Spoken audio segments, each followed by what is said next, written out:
राम राम दोस्तों, स्वागत है आपका आज फिर से ब्रू के एक नए एपिसोड में। आज हम बात करेंगे एक नई एनीमे के बारे में जिसका नाम है तोमोदाची गेम।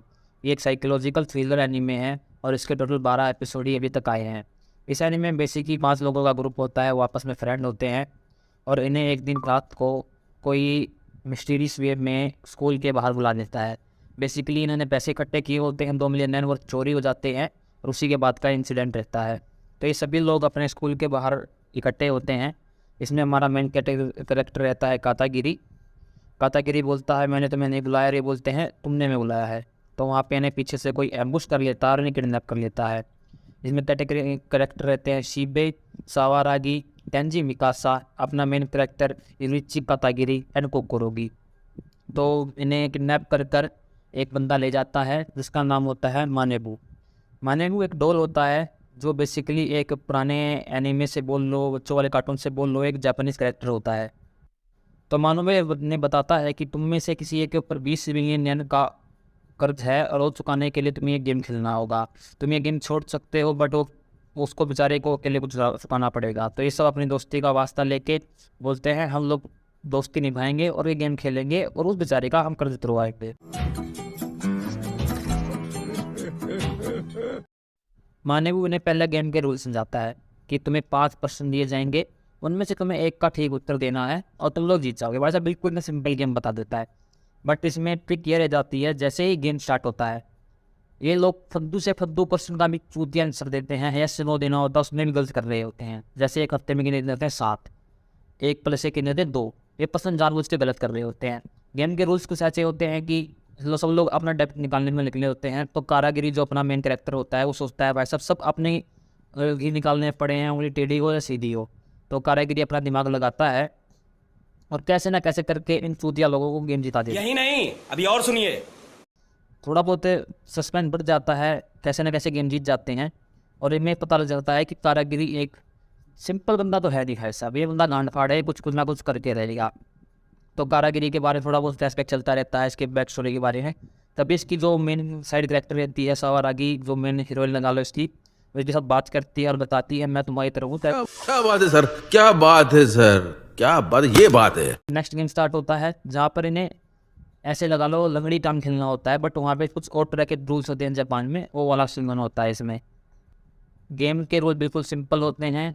इन्हें एक दूसरे के बारे में एक सच्चाई बतानी होती है और उसी के हिसाब से इन्हें अपने लंबे टाइम के उसके ऊपर स्टेप चढ़ने होते हैं, चलने होते हैं, कुछ भी लगा लो। तो भाई साहब गेम स्टार्ट होने से पहले लोग सलाह बना लेते हैं कि हम लोग कुछ नहीं लिखेंगे, खाली छोड़ेंगे, सब एक स्टेप चलते रहेंगे, अपना गेम चलता रहेगा। ऐसे स्मूथली गेम जाता है। हमारे कारागिरी भाई साहब अपना पहले दिमाग लगा के लेते हैं कि ऐसे ऐसे करना है। तो भाई साहब गेम स्मूथली जा रहा होता है, सबकी मतलब बढ़िया चल रहा होता है कि हाँ भाई साहब सही जा रहा है। बट इनके ना पॉइंट जहाँ पे डेप्थ होने चाहिए तब क्रेडिट होने जाते हैं। मतलब इनके अंदर पॉइंट ढूंढना मतलब कि इनके भाई साहब इनके ऊपर डेप्थ बढ़ जाता है, 10,000 फिर 5 लाख ऐसे डेप्थ बढ़ने लग जाता है। तो इन सब की जाती है फट। तो ये रेयरली भाई साहब इनमें जो गद्दार होता है वो अपनी ट्रिक्स निकालता है। उसकी ट्रिक पहले पहले झूठ वो बोलता है और इन सब में आपस में फूट पड़ जाती है। की फैन की चुपड़ा मूड खराब कर दिया तुम्हारी माँ का भोसड़ा। तो भाई साहब इनमें जो सावारागी होती है वो सबसे आगे हो जाती है। ये तीनों बंदे पीछे रह जाते हैं और एक वो लड़की होती है जो सेकंड कैरेक्टर है। इन्हें पता लगता है कि जितने पॉइंट आगे है, जो पॉइंट सबसे पहले क्लियर करेगा उसके ऊपर बचे हुए चारों का डेप्थ आ जाएगा। तो भाई साहब फिर इसमें डार्क सीक्रेट निकलने लगते हैं। ये एक दूसरे के डार्क सीक्रेट बताने लग जाते हैं जो किसी को नहीं पता होता है। बेसिकली बता तो गद्दारी रहा होता है क्योंकि उसने कुछ ना कुछ ऐसा किया होता है कि इसे सबके डार्क सीक्रेट पता होते हैं। यही नहीं, अभी और सुनिए। भाई साहब फिर ऐसे ही चलता रहता है, डार्क सीक्रेट आते रहते हैं, एक दूसरे के ऊपर शक करते रहते हैं। जो इनमें सबसे क्यूट सी छोटी सी लड़की होती है उसका तो सबसे ज़्यादा डार्क सीक्रेट होता है। वो आप एनीमे में देखेंगे भाई साहब पता लग जाएगा आपको कि उसने क्या किया होता है अपने पास्ट में।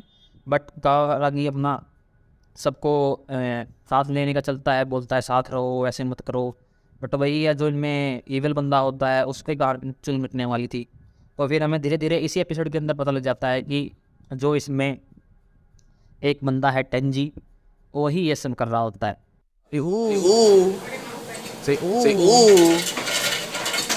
सस्पेंस इसका खुल जाता है, इसका पता लग जाता है, हमें तो पता लग जाता है बट धीरे धीरे अपने जो रुचि कारागिरी भाई सबको भी पता लग जाता है कि यही है, यही मुस्लिम वाला है जो हमारे बीच में फूट डाल रहा है। तो भाई साहब अपने जो अपने बंदा है नहीं भाई साहब कारागिरी, क्या ही मतलब ट्रिक्स लगाता है भाई साहब। ये बंदा धीरे धीरे सबको एलिमिनेट कर देता है भाई साहब, फिर सबको अपनी तरफ कर लेता है। जो इसमें अपना भाई साहब गद्दार होता है ना उसी वाला तंजी, उसको भाई साहब एक तरफ कॉर्नर ही कर लेता है। ऐसे ऐसी ट्रिक्स चलता है एट ए टाइम पे, ये समझ लो भाई साहब क्या ही दिमाग भाई साहब, एकदम देख के मजा आएगा। एक बार के टेंजी के ऊपर टेंजी अपना दिमाग लाए कारागिरी के ऊपर भारी पड़ जाता है, बट टेंजी कुछ ना कारागिरी के सामने खड़ी गिड़गिड़ाता है, पकड़े जाने के ऊपर बोलता है मैं गलती से कर दिया, मेरे पर किसी का प्रेशर था, ये था वो था। बट टेंजी के भाई साहब कारागिरी भाई साहब क्या ही गुस्सा करता है, उसके ऊपर मार लेता है, टेंजी की फट जाती है। टेंजी सोचता है भाई साहब ये वो इंसान है ही नहीं जो मेरे साथ स्कूल पढ़ता था, जो मेरा फ्रेंड था, नहीं। उसके सामने गिड़गिड़ाता है भाई साहब माफ़ कर दो, ये है वो है। फिर अपनी कारागिरी भाई साहब कहाँ ही मानने वाले थे। अभी मजा आएगा ना भिड़ो। अपने कारागिरी भाई बताते हैं अपना गार्ड सीक्रेट इन सब लोगों को और बोलते हैं मैंने इस गेम में झूठ बोला है, और सबसे ज़्यादा पॉइंट इनको मिलते हैं और ये सबसे आगे हो जाते हैं।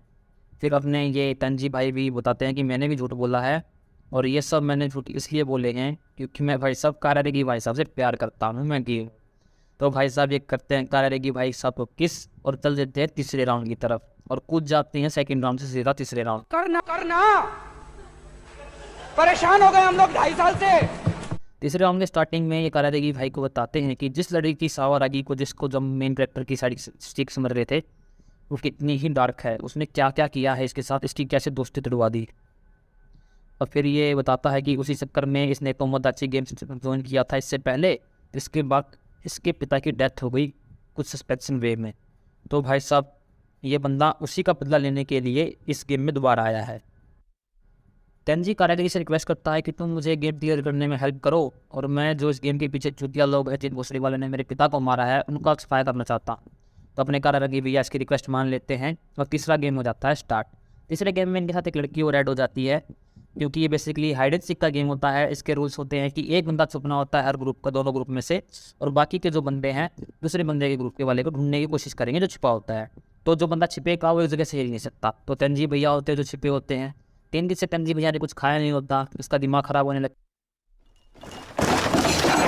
है, इसके दिमाग में उल्टे सीधे ख्याल आने लगते हैं कि कारागिरी से धोखा दे गया, ये दे गया। बट ये बंदा अपनी डिटर्मिनेशन दिखाता है कितना, मतलब इस लेवल पे ये बंदा टूट चुका होता है, ये बंदा पड़ा होता है, ये मतलब गिव अप करने वाला होता है, बट नहीं, अपने पिता की बदले के लिए लगा रहता है। इसके ख्याल आते हैं बुरे, बट ये निकाल देता है। फिर कारागिरी भैया जो अपने होते हैं वो लगाते हैं भाई साहब दिमाग कि उन 4 बंदों से कैसे बच के मैं उसके पास जाऊं कि उन्हें पता ना लगे। तो भैया भाई साहब इसमें कुछ, फिर वो लड़की होती है जो इनके साथ ऐड हुई होती है उसका यूज़ करके ये भैया अपना एक एस्केप प्लान बनाते हैं कि इनका कैसे चूतिया काट के मैं वहाँ से निकलूँ और अपने तेंजी को कुछ खाने के लिए दे के आऊँ। क्योंकि भाई साहब ये उनके बंदे को तो ढूंढ नहीं सकता, क्योंकि उसके ऊपर उसके 4 बंदे इसको नजर लग रहे हैं। तो भाई साहब ये कैसे ना कैसे करके यहाँ से निकल जाए।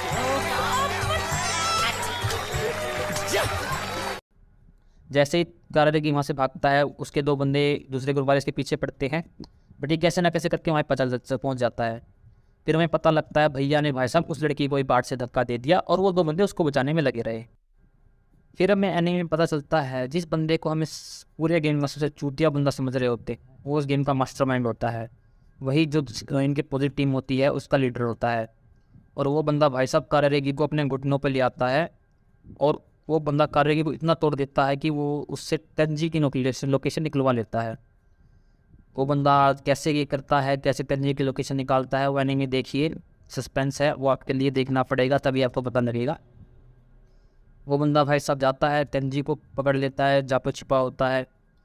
भाई साहब तेंजी की फट जाती है लिटरली। भाई साहब इतना कुछ, इतना वो त्यागने के बाद, भूखा मरने के बाद भी मैं कैसे हार गया, कारागिरी कैसे हार गया, और कैसे वो फंस गया।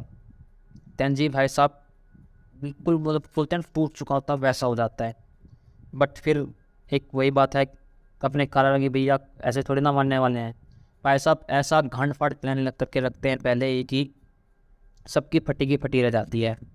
ये बंदा तेंजी के पास पहुंच जाता है, इनका लीडर।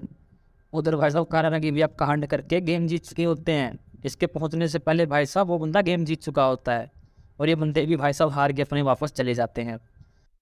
थर्ड राउंड हो जाता है क्लोज, और माने वो भैया बोलते हैं तेंजी और कारागिरी तुम जीत चुके हो, तो मैं तुम्हें छुट्टी देता हूँ, कुछ दिन के लिए रेस्ट करो 4th राउंड से पहले। और ये दोनों वापस जाते हैं तो देखते हैं स्कूल में इनके जो 3 फ्रेंड होते हैं वो भाई साहब टूट चुके होते हैं। इन्हें पता लगता है शीबे भाई साहब वो भी नहीं आ रहा, सवारा की भी गायब है, और जो अपनी कोकोरोगी होती है वो बेचारी अकेली होती है स्कूल में। छोटी बच्ची हो क्या? तो लगता है कि शीबे के पिता का मर्डर हो गया है और सारा नाम शीबे के ऊपर आ चुका है। इतने में ही कोकोरोगी हो जाती है भाई साहब किडनैप। इसे उठा ले जाते हैं लोग और वो बोलते हैं कि हम मानेबू की ही गैंग के हैं। कारागिरी उसे बचाने के लिए जाता है। वहाँ पे भाई साहब कुछ सस्पेंशन सीन होते हैं और वहाँ पे ये शर्त रखी जाती है कि चाहे तो कोकोरो की सज़ा लेगी वरना कारा की, बट सज़ा ये रहेगी कोकोरो को एक मिलेगी तो कारागिरी को 3 टाइम घूमना पड़ेगा। तो ऐसे ही चलता है, कारागिरी सारी सज़ा पूरी करता है और आखिर में इसके हाथ में चाकू मारता है 3 बार। ये सब खत्म हो जाता है, फिर कारागिरी फिर अपना गेम चालू करता है, अपना दिमाग लगाता है और बोलता है तुम मेरे साथ स्टोन पेपर सीजर खेल। स्टोन पेपर सीजर ऐसा वैसा नहीं कि कारागिरी बोलता है अगर मैं तुम जीतते तो मैं तुम्हें 5 मिलियन येन दूंगा, बट अगर तुम हार गए तो मैं तुम्हारे हाथ की उंगलियां काट दूंगा मेरे साथ। और कारागिरी जीत जाता है। फिर पता लगता है कि ये कोई असली मानव नहीं था, मानव का वैरूपिया था, कुछ लगा लो वो था, और मानव की टीम उसे यहाँ पे आकर पकड़ लेती है और कारागिरी फिर इसकी उंगलियां काटने की एक्टिंग करता है। बट ये बंदा भाई साहब कारागिरी इतना थक चुका होता है इतना पिटने के बाद कि ये बंदा बेहोश हो जाता है और फिर जाती है अपनी एनिमे ख़त्म। और इस एनिमे के लास्ट में हमें दिखता है कि हमारी कोकोरोगी और तेंजी जाते हैं 4th राउंड खेलने के लिए। इस एनिमे का बेसिकली एक ही सीज़न आया है, 2nd सीज़न अभी आना बाकी है। और अगर आपको ये वीडियो पसंद आई हो तो इसको लाइक एंड शेयर ज़रूर करें। सब्सक्राइब जब टाइम मिले जब कर लेना। जय श्री राम, जय भारत।